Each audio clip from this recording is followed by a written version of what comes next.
నమస్తే. ఉస్మానియా యూనివర్సిటీ అంటే ఉద్యమాలకి పెట్టిన పేరు అని చెప్తా ఉంటారు. చాలా ఉద్యమాలు ఇక్కడి నుంచే స్టార్ట్ అయినాయి.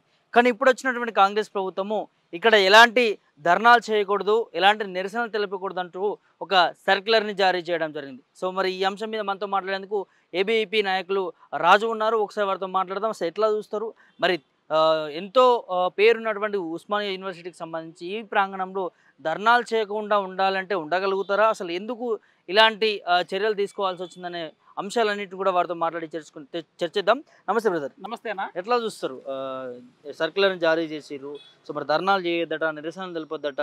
ఉస్మానియా యూనివర్సిటీ అంటే ఎంతో చాలా గొప్పగా చూస్తూ ఉంటాం. ఉద్యమాలన్నీ ఇక్కడి నుంచే స్టార్ట్ అయినాయి. ఏం చెప్తావు దీనికి సంబంధించి? నిజంగా ఈరోజు మనందరూ తెలుసు ఉస్మానియా అంటేనే ఉద్యమాల గడ్డ అని. మీరే కాదు, ఈరోజు ప్రపంచానికి కూడా ఉస్మానియా యూనివర్సిటీ అంటే ఒక ఉద్యమాల గడ్డ. ఈరోజు ఇటు చదువుల గురించి కావచ్చు, ఇటు సమాజం గురించి కావచ్చు, ఇటు ఉద్యమాల గురించి కావచ్చు, విద్యార్థుల సమస్యలు కావచ్చు, సమాజ సమస్యలు కావచ్చు, ప్రజల సమస్యలు కావచ్చు, ఈ యొక్క గడ్డ నుండి గొంతెత్తితే ఈరోజు విద్యార్థుల సమస్యలు తీరుతాయి, నిరుద్యోగ సమస్యలు తీరుతాయి, ప్రజల సమస్యలు తీరుతాయి, సమాజంలో నెలకొన్న సమస్యలు కూడా ఈరోజు ఇక్కడ ఉద్యమం చేస్తే ఆనాడు తెలంగాణ ఉద్యమం నుండి కావచ్చు, ఆనాడు వందే మాతరం ఉద్యమం నుండి కావచ్చు, అనేక ఉద్యమాలకు ఈరోజు కేంద్ర బిందువు లాంటిది ఉస్మానియా గడ్డ.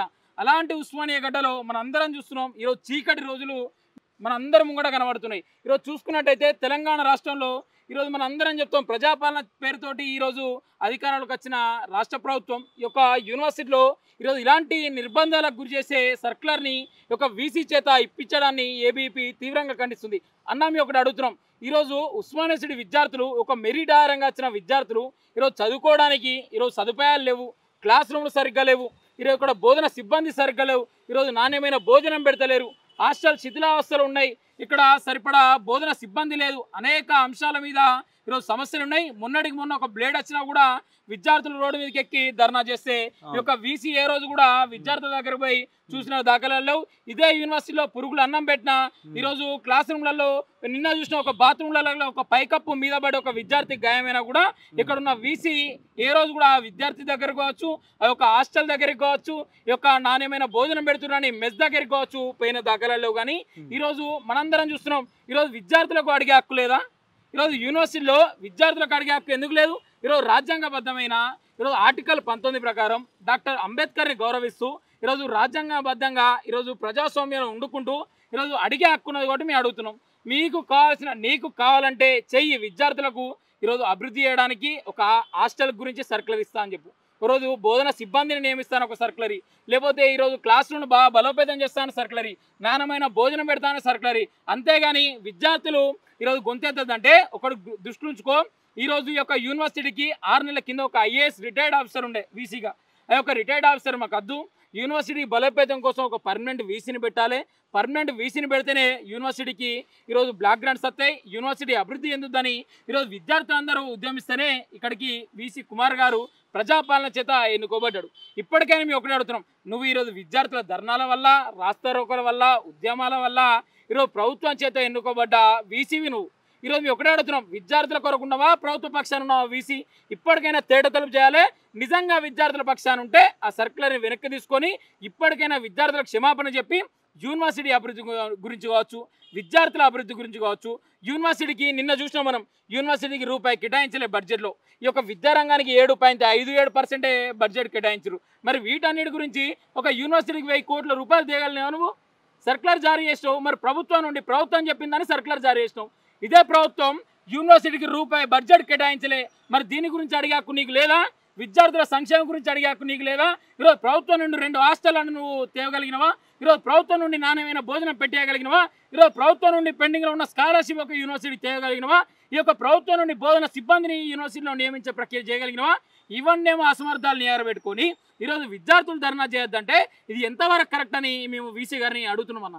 బ్రదర్, ఇక్కడ నిరసనలు తెలపొద్దు, ధర్నాలు చేయొద్దు అంటూ సర్క్యులర్ జారీ చేశారు. కానీ ప్రభుత్వం ఎందుకు విద్యార్థుల సమస్యలు కావచ్చు, వాళ్ళు అసలు ధర్నాలు ఎందుకు చేయాల్సి వస్తుంది, నిరసనలు ఎందుకు చేస్తూ ఉన్నారని ఎందుకు అధ్యయనం చేయలేకపోతుంది? ఒకవేళ అధ్యయనం చేసి మీ సమస్యను సాల్వ్ చేస్తే ధర్నాలు చేయడానికి అవకాశం ఉండదు కదా, ఇట్లా ఎందుకు ప్రభుత్వం ఆలోచిస్తలేదు? ఇది ముమ్మాటికి నిజమన్నా. ఈరోజు ఎవరైనా చూడన్నా, నాకు సమస్య ఉన్నది కాబట్టి నేను రోడ్ ఎక్కుతా, నాకు సమస్య ఉన్నది కాబట్టి ధర్నా చేస్తా, నాకు సమస్య ఉన్నది కాబట్టి రాస్తారోక వేస్తా, నాకు సమస్య ఉన్నది కాబట్టి ఆ సమస్య పట్ల గొంతెత్తుతా. అంతేగాని ఈరోజు ఈ యొక్క రాష్ట్ర ప్రభుత్వం మనందరూ తెలుసు, రాష్ట్ర ప్రభుత్వంలో ఉన్న నాయకులు కావచ్చు, రాష్ట్ర ముఖ్యమంత్రి కావచ్చు, విద్యార్థులకు సరైన భోజనం యొక్క వీసీ తోటి పెట్టిస్తే మనం ధర్నా చేస్తామా? ఈరోజు బోధన సిబ్బందిని నియమిస్తే ధర్నా చేస్తామా? స్కాలర్షిప్ విడుదల చేస్తే ధర్నా చేస్తామా? ఈరోజు ఫీజు రియంబర్స్మెంట్ విడుదల చేస్తే ధర్నా చేస్తామా? ఈరోజు నాణ్యమైన భోజనం హాస్టళ్లలో పెట్టిస్తే ధర్నా చేస్తామా? క్లాస్ రూమ్లు బాగుంటే ధర్నా చేస్తామా? ఇలా అనేక సమస్యలు విద్యార్థుల పక్షాన బాగుంటే మనం ఎందుకు ధర్నా చేస్తాం? ఇప్పటికైనా రాష్ట్ర ముఖ్యమంత్రి ధర్నా చౌక్ ఎత్తేసింది. గత ప్రభుత్వంలో ధర్నాలు చేయొద్దని ఈరోజు రాష్ట్ర ప్రభుత్వం ఉత్తర్వులు జారీ చేసింది. నేనెందుకు ధర్నాలు చేయ, నేనెందుకు రాస్తారోకలు చేయ?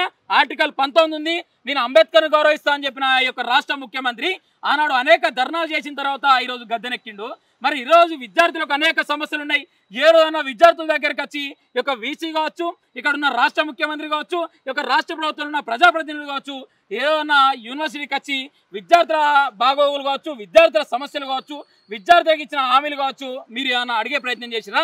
మేము నిజంగా చెప్తున్నాం, ఇక్కడ ఉన్న ప్రొఫెసర్ కోదండరామ్ గారు కావచ్చు, బల్మూర్ వెంకట్ గారు కావచ్చు, అనేక రాష్ట్ర ప్రభుత్వం ఉన్న ప్రజాప్రతినిధులు కూడా ఇలాంటి యూనివర్సిటీ కేంద్రంగా ధర్నాలు చేసి వెళ్ళిన వారే. ఈరోజు బల్మూర్ వెంకట్కి ఒక యూనివర్సిటీ ఒక ఎమ్మెల్సీ భిక్ష పెట్టింది. ప్రొఫెసర్ కోదండరామ్ గారికి కూడా అనేక ఉద్యమాలు చేస్తే ఒక ఎమ్మెల్సీ భిక్ష పెట్టింది. ఒక రాష్ట్ర ముఖ్యమంత్రి సైతం ఇక్కడికి ఒక నల్లంగి నల్ల పాయింట్ వేసుకొని నిరసన కార్యక్రమాలు చేసిన తర్వాత, అనేక ఉద్యమాల యొక్క గడ్డ నుండి చేసిన తర్వాత ఈ యొక్క రాష్ట్రానికి ముఖ్యమంత్రికి కావడానికి కూడా ఇదే ఉస్మానియా గడ్డ ఈరోజు నిలువెత్తు నిదర్శనం. కాబట్టి అలాంటి ఉస్మానియా గడ్డలో 13వ తారీఖు ఒక సర్క్యులర్ జారీ చేస్తే ఈ యొక్క రాష్ట్ర ప్రభుత్వం ఈ రోజు కూడా ఈ యొక్క స్పందించలే అంటే అసెంబ్లీలో చూసుకుంటాం, గుడ్డలిసి కొడతా, బట్టలిప్పు కొడతా అని ఆర్టికల్ 19 ప్రకారం నువ్వు ఏ విధంగా మాట్లాడే హక్కు ఉందో ఈరోజు విద్యార్థుల సమస్యల పట్ల అడిగే హక్కు మాకుంది. విద్యార్థుల సమస్యల పట్ల ఈరోజు గొంతెత్తి మా సమస్యల పరిష్కారం కోసం ఈరోజు అడిగే హక్కు మాకు ఉన్నది. కాబట్టి ఇప్పటికైనా మేము ఒకటే చెప్తున్నాం, ఈరోజు విద్యార్థులు బాగుండాలన్నా, ఈ యొక్క సమాజం బాగుండాలన్నా, ఈరోజు ప్రజా సమస్యలు తీరాలన్నా, విద్యార్థుల సమస్యలు తీరాలన్నా ఈరోజు యూనివర్సిటీలో ఈరోజు ఉద్యమాలు అనేది మీరు చేయొద్దని ఒక సర్క్యులర్ రిలీజ్ చేశారు కదా. ఈనాడు ఈ యొక్క అసెంబ్లీలో కావచ్చు, ఈ యొక్క రాష్ట్రంలో కావచ్చు, ఈ యొక్క ప్రపంచంలో కావచ్చు, ప్రతి ఒక్కరు కూడా అడిగే హక్కు ఉంటుంది, వాకు స్వేచ్ఛ హక్కు ఉంటుంది. అందరూ కూడా తన యొక్క సమస్య పరిష్కారం దిశగా ఆలోచించాలంటే అలాంటి ధర్నాలు రాస్తారోకలు శాంతియుతంగా చేసుకునే వెసులుబాటు కల్పించాలి. సర్క్యులర్ ఇట్లనే కంటిన్యూ చేస్తే రాష్ట్ర ప్రభుత్వం ఏం చెప్తారు ప్రభుత్వానికి? ఒకవేళ అన్యాయం జరుగుతుంది అనుకోవచ్చు ఈ సర్క్యులర్ ని కంటిన్యూ చేస్తే? నిజంగా ప్రజాపాలనని పేరు చెప్పుకొని వచ్చిన రాష్ట్ర ప్రభుత్వం మనందరం చూసాం. మొన్నటిదాకానేమో నిరుద్యోగులను రోడ్డు మీద ఈడ్చుకుపోయిన ఘటనలు ఇదే రాష్ట్ర ప్రభుత్వంలో నెలకొన్నాయి. మెగా డిఎస్సి ఐసార్ అని ఒక అమ్మాయి రోడ్డు అడిగితే ధర్నా చేస్తే రోడ్డు మీద జుట్టు పట్టుకొని ఇగ్గుకమైన ఘటనలు కూడా ఈ యొక్క రాష్ట్ర ప్రభుత్వంలో నెలకొన్నాయి. ఇదే యూనివర్సిటీలో మనందరం చూసాం, అనేక ఉద్యమాలకు ఈరోజు క్లాస్ రూమ్లకు పోయి కూడా, తెలంగాణ ఉద్యమంలో కూడా క్లాస్ రూమ్లకు పోయి అరెస్ట్ చేసిన దాఖలాలు లేవు. అలాంటి ఘటనలు యొక్క యూనివర్సిటీలో నెలకొన్నాయి, ఈ యొక్క తెలంగాణ రాష్ట్రంలో నెలకొన్నాయి. ప్రజాపాలన అని చెప్పుకునే రేవంత్ రెడ్డి అరవై ప్రజాపాలన అనేది పక్కకు పెట్టి కానీ విద్యార్థుల సంక్షేమం లేదు. విద్యార్థులకు ఈరోజు తెలంగాణ రాష్ట్రంలో రక్షణ కరువైంది. ఈరోజు అనేక ఇబ్బందులు పడుతున్నా కూడా విద్యార్థుల సమస్యలు తీర్చలేవు. ఇప్పటికైనా ఈ యొక్క సర్క్యులర్ వెనక్కి తీసుకొని ఈ యొక్క విద్యార్థుల పక్షాన ఉంటూ, నిన్న చూస్తున్నాం మనం బడ్జెట్కు 23,108 కోట్లే విద్యారంగానికి కేటాయించారు. చాలా పెద్ద ఎత్తున ఉందట విద్యాశాఖకు.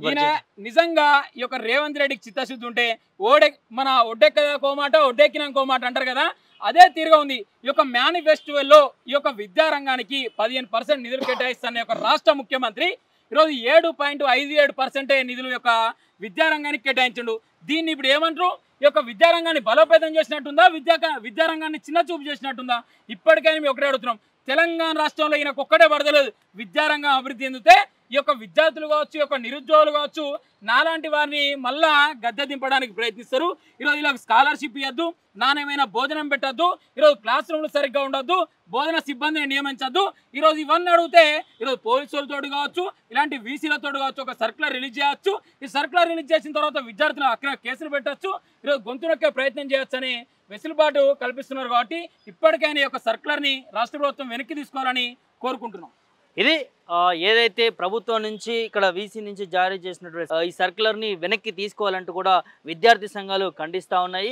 దీనివల్ల విద్యార్థులు నష్టపోతాము, మా గొంతును నొక్కేసే ఈ ధోరణిలోనే ఈ రాష్ట్ర ప్రభుత్వం ఈ నిర్ణయం తీసుకుందంటూ కూడా వాళ్ళు డిమాండ్ చేస్తూ ఉన్నారు. ఖచ్చితంగా ఈ సర్క్యులర్ని వెనక్కి తీసుకోకపోతే మరో పోరాటం తప్పదంటూ కూడా విద్యార్థి నాయకులు చెప్తున్నటువంటి అంశాన్ని చూస్తాను.